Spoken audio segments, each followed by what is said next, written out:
नैमिषारण्य तीर्थ में श्री सुत जी महाराज 88,000 शौनकादि ऋषियों से कहते हैं कि हे ऋषिगण, आप सभी को कार्तिक मास की कथा विस्तार पूर्वक सुनाता हूँ, जिसे सुनकर मनुष्य सभी पाप कर्मों से छूटकर अंत में भगवान वैकुंठनाथ को प्राप्त करते हैं।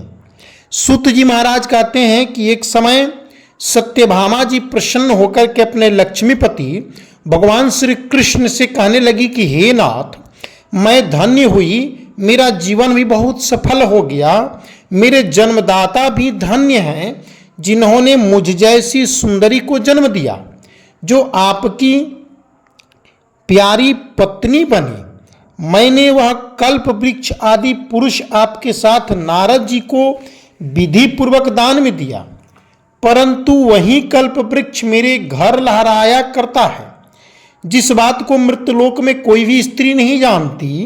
हे त्रिलोकीनाथ, मैं आपसे आज कुछ पूछना चाहती हूँ। आप मुझे विस्तार पूर्वक कार्तिक महात्मा की कथा सुनाइए, जिसको सुनकर मेरा हित हो और संसार की धर्म पत्नियों की भला हो, उनकी सौभाग्य में वृद्धि हो, जिसको करने से कल्प पर्यंत तक भी आपसे मेरी साथ न छूटे। सुत जी बोले कि सत्यभामा के ऐसे वचनों को सुन करके हंसते हुए श्री कृष्ण जी कहते हैं कि हे सत्यभामा, अपने सेवकों को वहीं रोककर विलास युक्त अपनी पत्नी के साथ भगवान श्री कृष्ण कहते हैं कि हे सत्यभामा, आप 16,000 रानियों में मुझे अत्यंत प्राणों से प्यारी हो। तुम्हारे लिए मैंने इंद्र से तथा देवताओं से भी विरोध किया था। हे कांते, जो बात तुमने पूछी है उन अद्भुत बातों को सुनो। सुत जी कहते हैं कि हे ऋषिगण, एक दिन श्री कृष्ण भगवान ने सत्यभामा की प्रिय कामना के लिए, उनकी कामना की पूर्ति के लिए गरुड़ पर सवार होकर के इंद्रलोक जाकर के कल्प वृक्ष मांगा। तब भगवान श्री कृष्ण को कल्प वृक्ष प्रदान करने से इंद्र मना कर दिया। गरुड़ का इंद्र से घोर युद्ध हुआ और गौलोक में गरुड़ जी ने गौओं से भी युद्ध किया। सुत जी कहते हैं कि गरुड़ की चोंच की चोट से उनके कान और पूंछ कट करके गिर पड़े। हे ऋषिगण, उनके रुधिर से 3 वस्तु उत्पन्न हुई। जो गौओं की रुधिर उत्पन्न हो रहे थे, बह रहे थे, उन रुधिर से, रक्त से 3 प्रकार की वस्तुएं उत्पन्न हुई। कान से जो रुधिर निकल रहे थे उससे तंबाकू बना, तंबाकू की उत्पन्न हुई। पुच्छ से जो रुधिर निकल रहे थे गोभी, और खून से मेहंदी निकली। इसलिए इन तीनों के प्रयोग करने से मोक्ष की प्राप्ति नहीं होती है। कार्तिक में इन तीनों का त्याग करना चाहिए। इन तीनों के प्रयोग करने से मोक्ष की प्राप्ति नहीं होती है। सुत जी कहते हैं कि हे ऋषिगण, तब गौओं ने भी क्रोध भर करके, क्रोध में आकर के गरुड़ को भी मारा, जिससे गरुड़ के 3 पंख टूट करके भूमि पर गिर पड़े। हे ऋषिगण, इनके पहले पंख से नीलकंठ, दूसरे पंख से मोर और तीसरे पंख से चकवा चकवी उत्पन्न हुए। हे प्रिय, इनके दर्शन मात्र से ही, इनकी दर्शन करने से ही भगवान श्री कृष्ण कहते हैं सत्यभामा जी से कि हे प्रिय, इनके दर्शन मात्र से ही शुभ फल की प्राप्ति हो जाती है। यह सुनकर सत्यभामा बोली कि हे प्रभु, मैंने पिछले जन्म में कौन कौन से दान व्रत जप किए, मेरा कैसा स्वभाव था, तथा मैं किसकी पुत्री थी, और मुझे मृतलोक में जन्म कैसे लेना पड़ा, सो विस्तार पूर्वक मुझे कहिए। और कौन से शुभ कर्म किए जिससे आपकी अर्धांगिनी रूप में प्राप्त हुई। तब भगवान श्री कृष्ण बोले कि हे प्रिय, जो जन्म में शुभ कर्म किए हैं वह विस्तार पूर्वक सुनिए। पूर्व जन्म में सतयुग के अंत में एक मायापुरी नाम की राज्य थी। उस मायापुरी में अग्नि गोत्र में देव शर्मा नामक एक ब्राह्मण वेद वेदांत को जानने वाले रहते थे।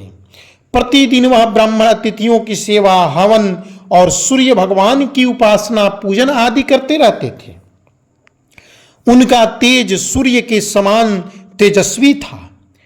उसके वृद्धावस्था में गुणवती नामक एक कन्या उत्पन्न हुई।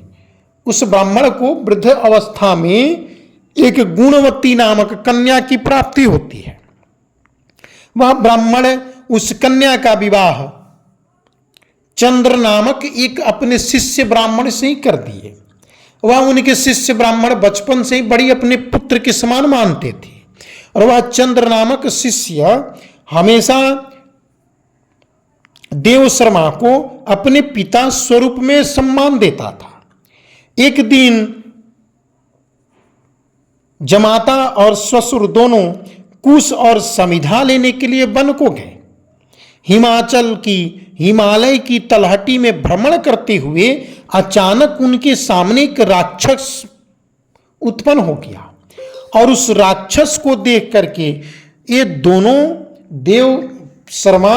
देवव्रत शर्मा और उनके जमाता चंद्र दोनों कांपने लगे। श्री कृष्ण कहते हैं कि हे प्रिया, उस राक्षस के भय से इन दोनों के अंग शिथिल हो गए, भागने की भी सामर्थ्य नहीं रहे। तब तक वह काल के सदृश राक्षस ने उन दोनों का वध कर डाला। धर्मात्मा होने के कारण मेरे पार्षदों ने उन दोनों को मेरे बैकुंठ लेकर आए, क्योंकि उन्होंने आजीवन भगवान सूर्य की उपासना की थी, जिससे मैं उन पर अत्यंत प्रसन्न हुआ और वे स्वर्गलोक को प्राप्त हुए।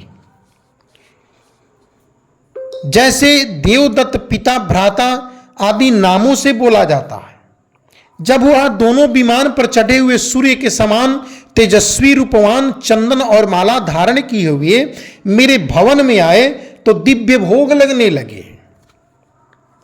भगवान श्री कृष्ण ने कहा कि हे देवी, गुणवती अपने पिता और पति को राक्षस के द्वारा मारे जाने के समाचार को सुनकर बड़ा विलाप करने लगी और विलाप करने लगी, हे नाथ, हे पिता, आप हमें अकेली कन्या को छोड़कर कहाँ चले गए?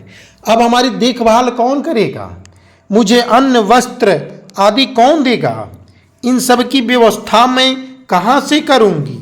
इस प्रकार से हे प्रिय, वह गुणवती नामक कन्या अपने पिता और पति के याद में भ्रमित होकर इधर उधर घूमने लगी और पृथ्वी लोक पर एक समय पृथ्वी पर बेहोश होकर गिर गई।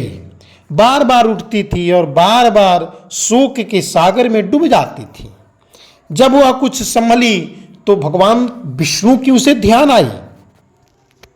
तब वह गुणवती कन्या अपने पति और पिता की श्राद्ध कर्म की और उसमें सारी अपनी वस्तुएं सामग्रियां बेच डाली और विधिवत अंत्येष्टि कर्म करने के पश्चात वह गुणवती 12 मास की एकादशी व्रत और कार्तिक व्रत करने लगी। कार्तिक व्रत के नियम के पालन करने लगी और कथा श्रवण करने लगी। विधि पूर्वक करने से, चूंकि हे प्रिय, एकादशी व्रत और कार्तिक व्रत मुझे अत्यंत प्रिय है। जो इसका व्रत और उपासना करता है वे भक्त मेरे बहुत प्यारे होते हैं और उनके समस्त पाप नष्ट हो जाते हैं। स्नान और व्रत के प्रभाव से उनको मोक्ष की प्राप्ति होती है।